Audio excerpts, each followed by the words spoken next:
Let's learn how to turn this into this. Hi, I'm Stephen Pam. I've been a professional photographer and videographer for about 20 years, helping all kinds of businesses share their stories. This video is the second in a series on how you can get on camera and get messages out to your customers while you're stuck at home due to pandemic. Of course, the advice will still apply in normal times too. Anyway, enough with the introduction, let's get into it. I solicited questions from you all about what you needed help with when it comes to recording good video from home. And I got this reply from Sally. Hi Stephen, do you have any tips for filming on a webcam? Things like using a script, background, lighting, what to wear, angle of filming. Thanks Sally, this is a great topic. One of the things about filming with a webcam is obviously that you most likely already have one. On the other hand, they're generally a tiny and cheap component, and it's probably not news to you that they're not generally capable of the same results as a proper camera. Nevertheless, if you set things up in your favor, you may be able to do a good enough job with a webcam. So let's talk about how to go from this to this using my workspace as an example. To the 5 tips. My number 1 tip for recording yourself with an inbuilt webcam on your computer is don't. Here's a comparison in the same light between the webcam on a 2019 13-inch MacBook Pro, the front camera on an iPhone 7, and the back camera on an iPhone 7. As you can see, none of them are amazing in indoor light like this. If you are able to splash out for a plug-in webcam, you're likely going to be able to improve your work quite a bit. You should be able to get a decent HD webcam for about $100 to $200. Alternatively, what cameras do you have kicking around at home? Do you have a mirrorless camera, a DSLR, even an old camcorder? It's worth testing those out because you may find you can actually get a better picture out of that than you can out of your webcam.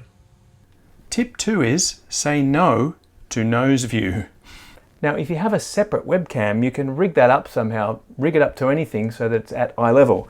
If you've got a built-in webcam like me, you're going to need to prop your computer up using whatever you've got, whether that be books, an old tape deck, dunny roll, whatever it takes to get the computer up to eye level. And then you can frame things up and see here, I just want my head about 1/3 of the way from the top. Maybe there. Get myself in the middle. And that is already looking quite a bit better, isn't it? The third tip is lighting.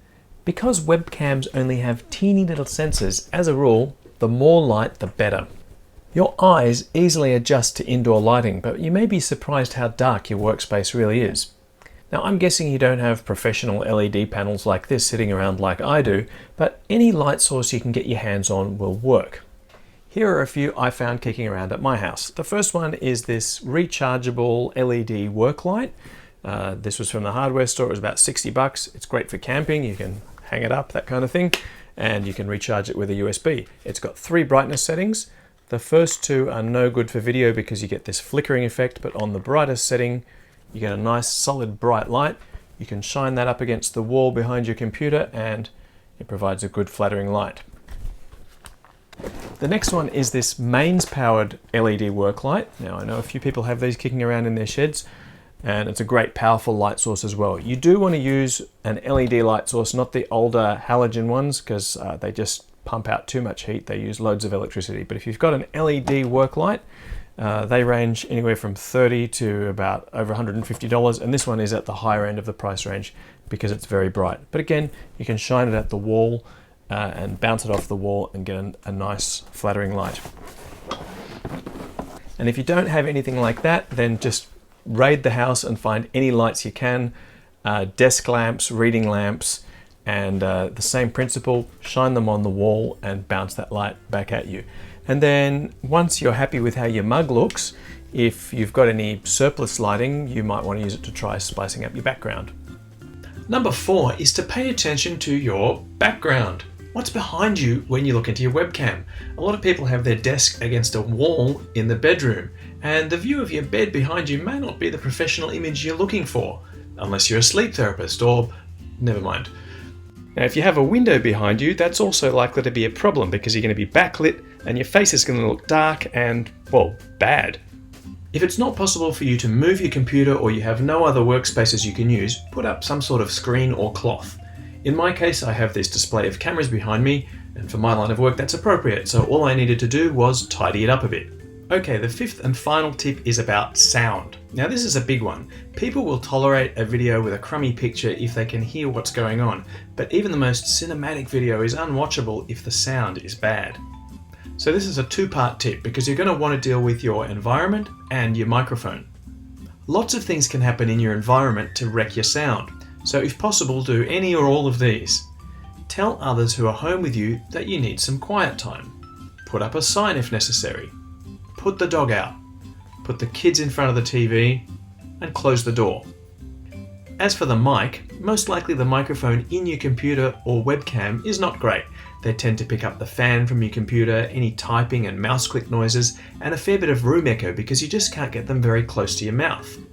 If you have a headset from your phone that you can plug into the computer, this is often the quickest and easiest way to improve your microphone. Of course, you'll see that in your video, which may or may not be a problem for you.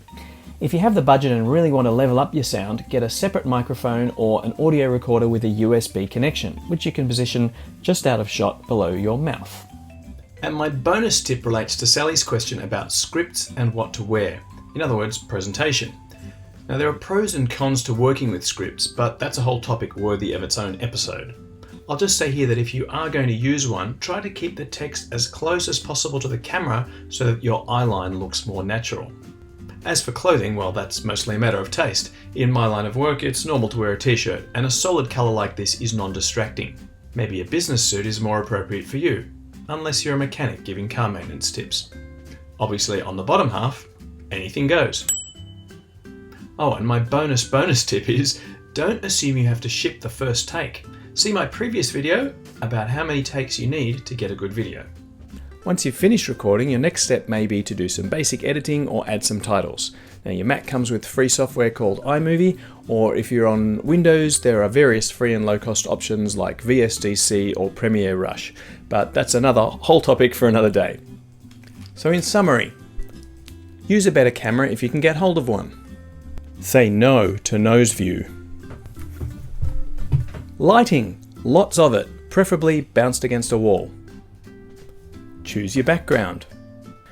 Think about sound. Keep your script close to the camera and wear non-distracting clothes that are a good fit for your character and role. Please let me know in the comments if this was useful for you or if you have any questions. And of course, if you want to know anything else about creating good video content from home. Anyway, happy shooting. See you next time.